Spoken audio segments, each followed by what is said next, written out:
Alright guys, what's going on? So today we're going to talk about the Tidradio TD H3.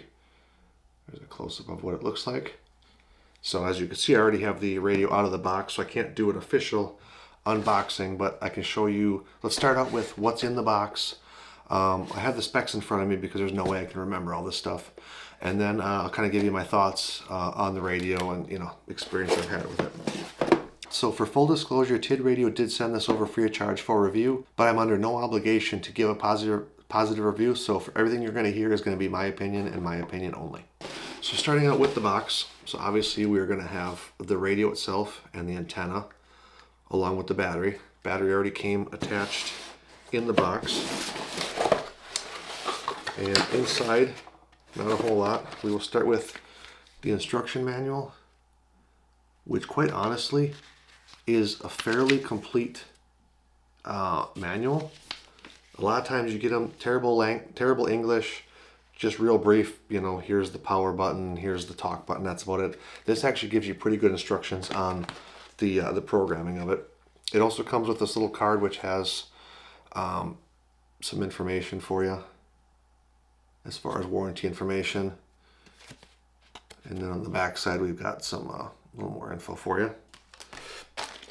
Okay, then it also comes with the belt clip, which attaches with screws to these two little brass on the back. The desktop charger, which it does have a pretty good, it's not too sloppy in there, it's got a nice fit, as well as with the, there's a wrist strap lanyard in there. And there is a USB-A type wall plug-in, and it comes with the USB-A to USB-C charging cord.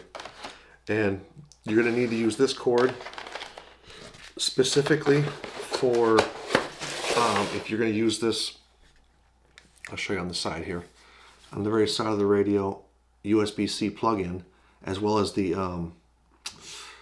what plug is that? The K1 plug, I believe. If you're going to plug it into your computer to use the program it with Chirp, you need to use this cable. A regular one didn't work for me. I had to use that one. And while we're on the USB-C, also on the bottom of the battery here, USB-C rechargeable. So you can charge this standalone with a USB-C plug-in, or you can use the desktop charger. Either one will work. All right, so like I said before, I got some specs in front of me, so when you see me looking down, that's why, because like I said, I can't remember all this stuff. I'll go over a couple things real quick, and then I'll do a comparison with a couple other radios I got, and then just tell you the experience I had using it.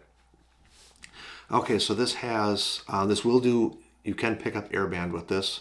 There's a dual channel push to talk, so you actually have two push to talk, so you can run, there's an A/B mode, so you can have two different frequencies up, and then listen or talk in between either one of them. There is a wireless frequency copy, so if my buddy shows up with his radio and he has no idea what channel he's on, there's like a clone feature on here. You can have him transmit, I can pick up the signal on here, it'll automatically clone it, and then we'll be able to talk if I don't know the actual frequency. As mentioned, it had the USB-C for programming and the USB-C on the bottom for the charging of it. And there also is an app you can get for your phone where you can Bluetooth and program from the app to your radio. Now, I didn't use the app because I have the program already loaded up on Chirp, that I have all my radios programmed the exact same way. So I went that route, and this had no problems programming through Chirp. I have seen some other videos where people use the Bluetooth app on their phone, and it looks actually pretty simple and didn't have any issues. So like I said, I didn't do it, but it looks like it's going to be fairly simple for you. And this also comes pre-programmed right out of the box with all the NOAA weather stations already in there. And then when we look at the screen, it's got a 1.44 inch color screen. Let me turn that on for you so we can see it. If we show that, you can see it's got a pretty nice colored screen, and it does show up pretty well during the daylight. So looking at the battery, this is a 2500 milliamp hour battery, and they're claiming 48 hours continuous use and 72 hours of standby time. And again, we can recharge that with the USB-C or the desktop charger. So something interesting about this radio is it can be a GMRS radio, a ham radio, or you can actually do both. There's an option to, let me actually just show you here. Some radios they'll come as a GMRS or a ham radio only, and then there's options where you can kind of, do like a factory unlock to make them do both. This one has, if you do the push to talk button and the star button in the corner, if you push both of these at the same time and then turn the power on. Did it do it? Okay. If you look here, if it can show up, you can do ham, GMRS, or normal mode. So if you select ham, it's going to be only a ham radio. GMRS is only GMRS. Or if you do normal, you'll actually have both of those. So if you select either one of those, any of those modes, it's going to wipe the memory clean and it'll go back to like a factory reset. I'm not going to show you because I already have all my channels programmed in, but I have mine set for normal mode simply because I'm licensed for GMRS and ham.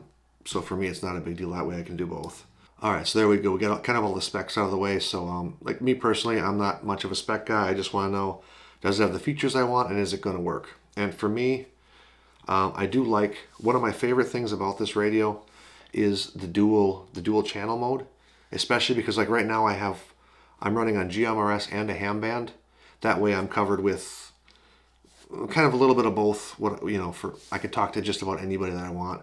Some of my friends are ham licensed and some of them aren't, so I kind of have that ability to be able to switch between them without deciding which radio do I need to grab for whatever situation. I have a kind of a one radio fits all type of a thing for me. As far as performance wise, this is kind of a tough one to say because everyone's mileage is going to be different. Depends on where are you, what's your terrain like, what's surrounding you, what is the other person trying to transmit and receive from. So I was able to get approximately a mile with this without any problems. Went down to a local park. It's about a mile straight line from here. Houses, trees. I'm actually up on a hill where we live, so it's a little bit of a downhill into it. Had no problems whatsoever about a mile away. Completely clear and everything, no issues talking.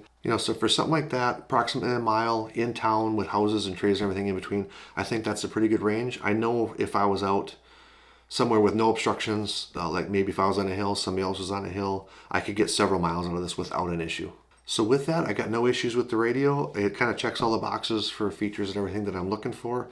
I would have no issue taking this out in the backcountry, hunting and exploring, that type of a thing. And I definitely appreciate Tidradio for sending this over for review. It's going to get some use. It's not going to just sit on the shelf. I will put the Amazon link down in the description box below, as well as to the Tidradio website if this is something you're interested in.